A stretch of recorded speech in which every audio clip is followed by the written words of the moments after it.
Assalamu alaikum students. This is in continuation with the previous lecture. We were talking about Shakespeare, and this is the second lecture on Shakespeare's background. And we started off with discussing the points of his causes of his popularity, and we started off with this thing that Shakespeare's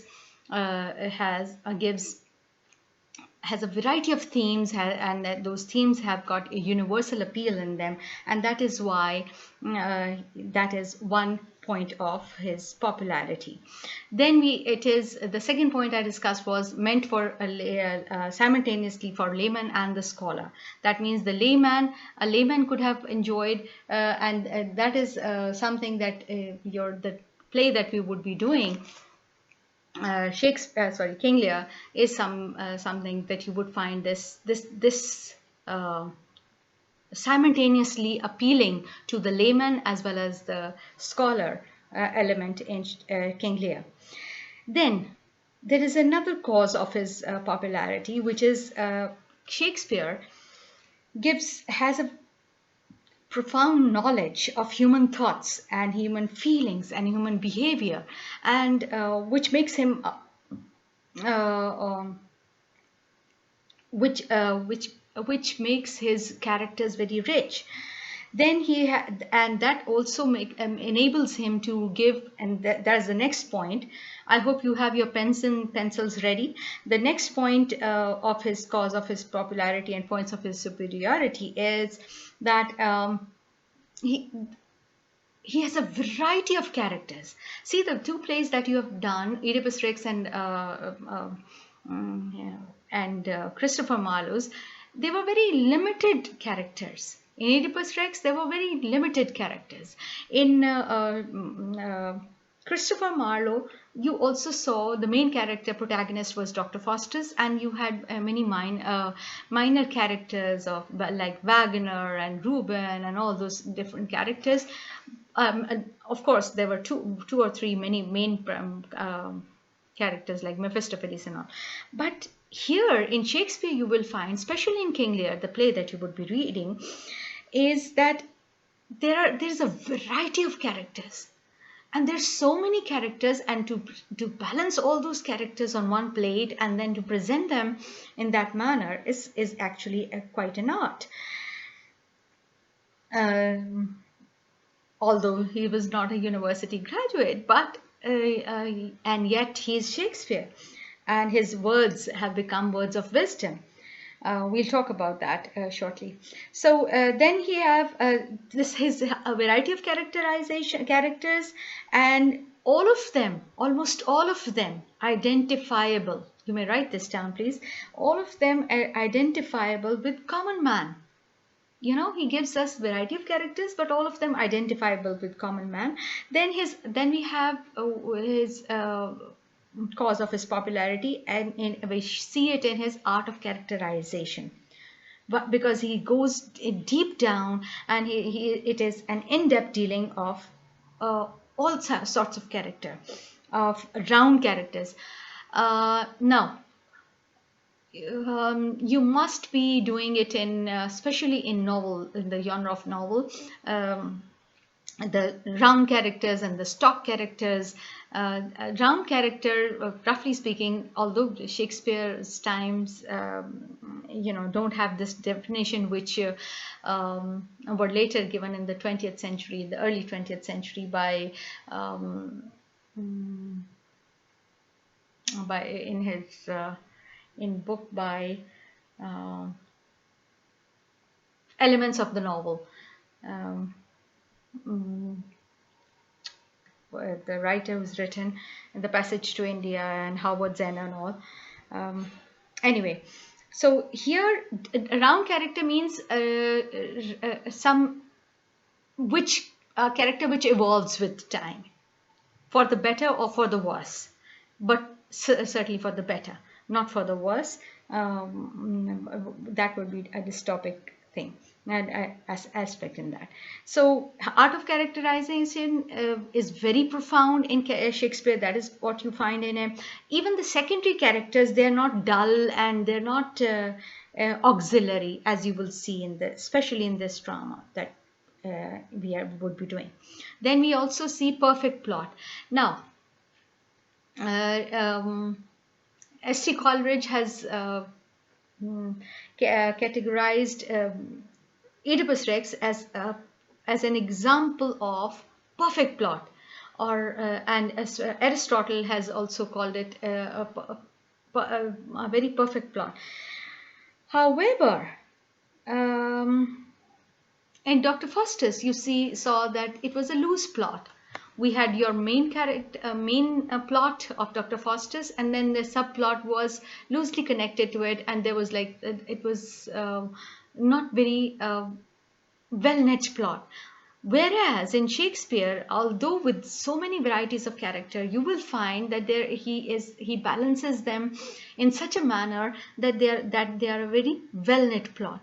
And especially in King Lear, that you would see is that there are two characters, two plots, main plot and the subplot, and they are connected together in a manner which is very which is very, a master. It shows his mastery. Then,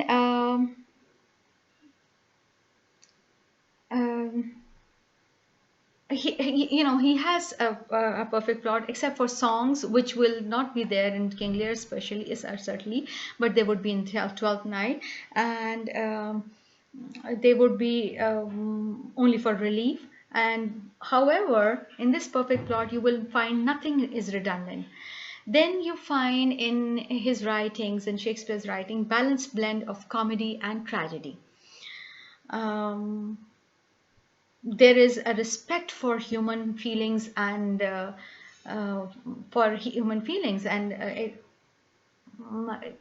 he does not laugh on anybody. If you remember that quality of Chaucer, in which he did not laugh at anybody, but he laughed with the follies of human behavior and all. Similarly, in Shakespeare, you will find that there is a respect for human feelings, and he would if anybody is a hunchback, he would never laugh at that person, right? However, if any character is showing some follies, he would show that those characters, those traits. Then we also find mastery of language in both prose and verse in Shakespeare. And then there's a very important element in Shakespeare is that there are moral lessons without didaction. Now that's very interesting. See, Dr. Faustus, we found a didactic element in that. There were very strong features of medieval aspect, morality play, morality aspects. However, you find your morality, but you navigate your morality in the plays of Shakespeare, and especially in King Lear, as you will see. Then you have avoiding subjectivity and biases. He does that, but not always. When he gives these comments like frailty, thy name is woman in Hamlet, that would not justify this particular aspect. Okay, and then he gives due status to love. Love is something a very important element in his dramas. Not just his dramas. And I don't know whether I mentioned it in the previous class also, that Shakespeare actually preferred to be called a poet more than a dramatist, because he said that he used this ladder, he used this medium in order to earn money, whereas drama. Whereas he wanted himself to be called a poet, and his sonnets, well, that calls for another aspect altogether. His Shakespearean sonnet, they have a different medium, they have a different division than Petrarchan sonnet or Sonnets. For example, the model of Wordsworth sonnet is Petrarchan sonnet, which is 8 line and a sestet, whereas a Shakespeare's sonnet is quatrain, quatrain, 4 lines, 4 lines, 4 lines, and then a couplet. So, and he used this model, and there uh, very popular, some of his very popular sonnets.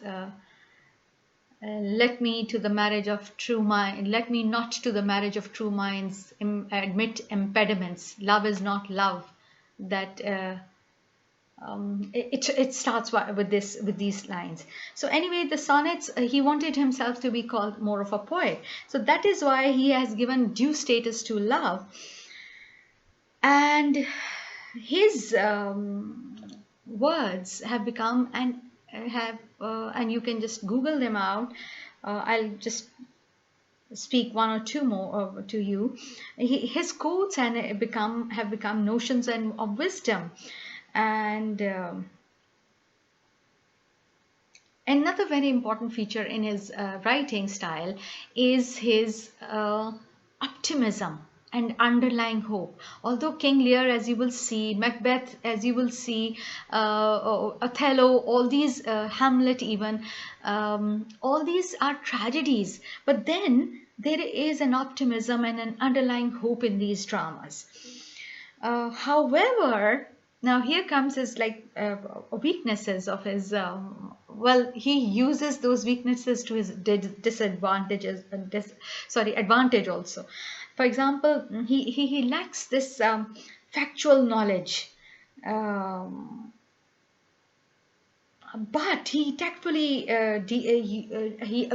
avoids these details, and that is why we have his drama of Antony and Cleopatra. Now, Antony is a Roman, general and a warrior, and whereas Cleopatra is an Egyptian queen. So Antony and Cleopatra, and so many centuries apart, and he's given that romance. So that's and this lack of factual knowledge is also shown in his anachronism. You may write this down: ANACHRONISM. Anachronism. Anachronistic or anachronism is when you are not very sure about the time frame, and you mix the events up. But for Shakespeare, we can say that he used them to his advantage. Occasionally, there are improbable expressions, proverbs, and comic texts, and for example, as you will see in 12th Night, some are born. Mariah is there is a dialogue. We are going to go in detail about that. That Mariah says that some are born great, some have greatness thrust upon them, and things like that. However, I'm just going to give you 2 or 3 examples of his Shakespeare's quotes, which have become. Sometimes they have become cliched because of the overusage. I hope you know the meaning of cliche. That cliche is something that which loses its significance, its importance, its an impact due to overuse. And some of his sayings have become like that. But like I said, that.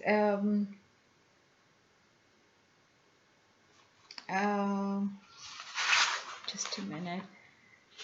Okay, one example is there's never not much choice among rotten apples. That's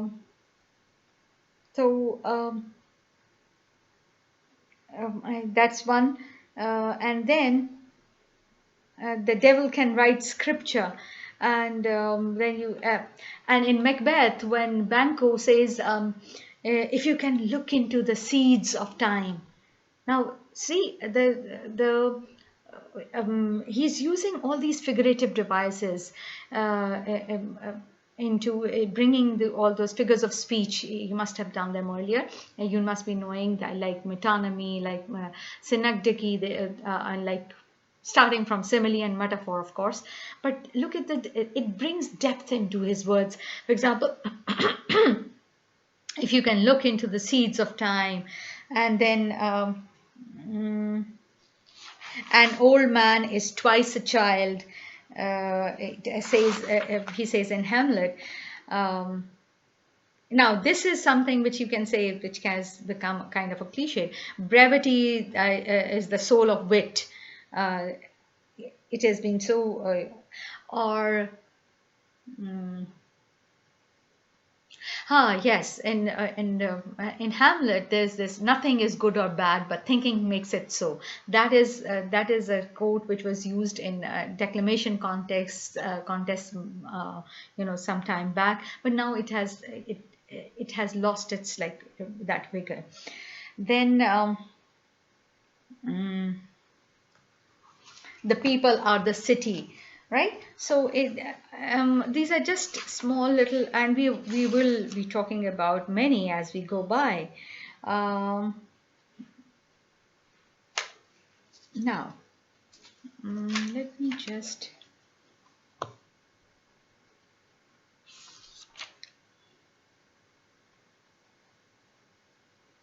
okay. uh,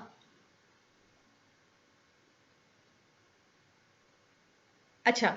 Now, another very important aspect of his dramatic technique, which you will find, and not just in him, but in earlier all the plays that you've studied, especially like, for instance, I told you that in Oedipus Rex, it was a drama shown in the one revolution of the sun, that is in the from morning till night, and not much was given, you know a lot of weightage was not given on the props and the costumes, and it was they were least um, spent upon. However, only the chorus was the most important element of Greek tragedy, in which chorus was the most paid element of the story. However, in when we come to Shakespeare, we also same the same simplicity. For example, mm, uh, a chair or stool showed an indoor scene, a man wearing riding boots. Yani, from one scene to chain to another scene was a very easier transformation. Earlier Greeks, in Greek drama, as you have seen, that chorus also was used as a curtain changer.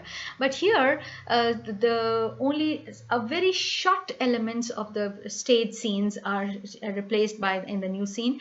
Once a person goes out of the scene, and the next person comes with very little to be shown on the stage. So. In this book here, it is written. Earlier I was narrating and giving you the lecture from my own notes. Yeah, now these are all my notes, as well as, like, it's a mix. So here it says, such simplicity was on the whole an advantage. Now this was an advantage. Why was it an advantage? Because it was a scene. It was an advantage because with very less expenditure you could show the drama. Moreover, like I told you, that the laymen, the people who could not pay, and they were standing very close to the stage, they were they had one liberty, and they had one good vantage point, in the sense that since the actors, they were very close to the theater, even their the slightest subtlety of voice and gesture was easily appreciated by the people who were very close to that stage. So shall I would like to continue with this, with the background of, let's say, Shakespeare, King Lear. Then I'm going to come to the background of the play itself. Now, let's come down to 1603 when Queen Elizabeth has died. Now, Shakespeare is now a favored, although King James, who replaced Elizabeth, who was his Scottish cousin, as you may know. Queen Elizabeth's Scottish cousin was King James the First of Scotland, and King James of Sixth of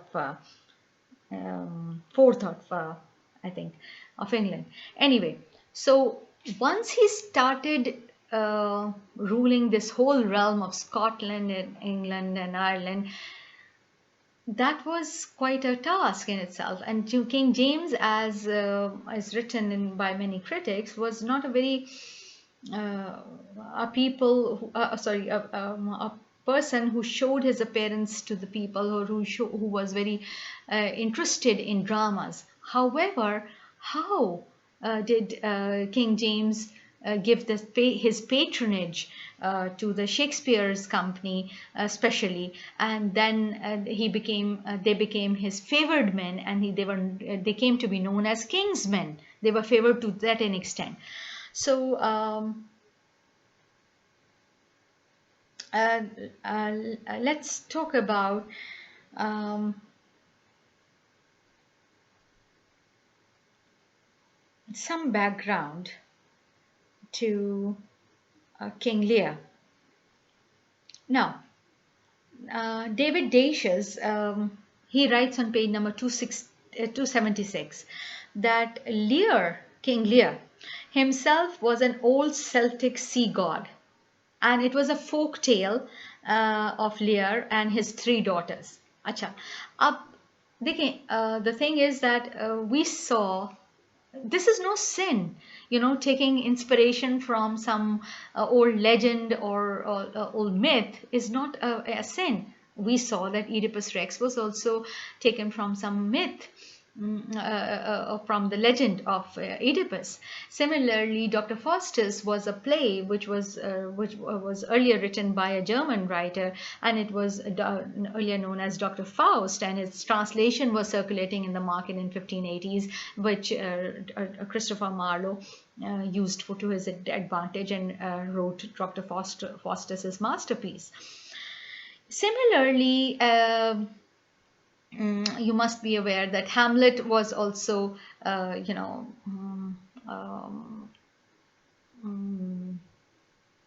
Hamlet was also something which the inspiration of which was taken from earlier plays of Hamlet and Thomas Kyd's Hamlet and things like that. Anyway, so King Lear is also likewise taken from different sources. Now, it's the mastery of Shakespeare that he has taken this story of Lear, which was again circulating in the market. And earlier it was, as I just said, that it was a Celtic sea god. It was a folk tale of Lear and his three daughters. And this folk tale is attached to the character to this character of Lear by Geoffrey of Monmouth in the 12th century. And this is a reference, by the way, I'm taking from David Dacius' book, page number 276. And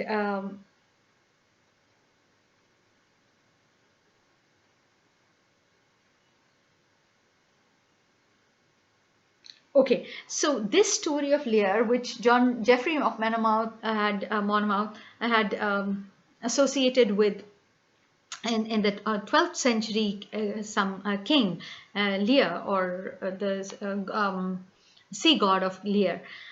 This story, we see that it keeps on reappearing in the, and then in the, before Shakespeare, it is a story from Holinshed's Chronicles.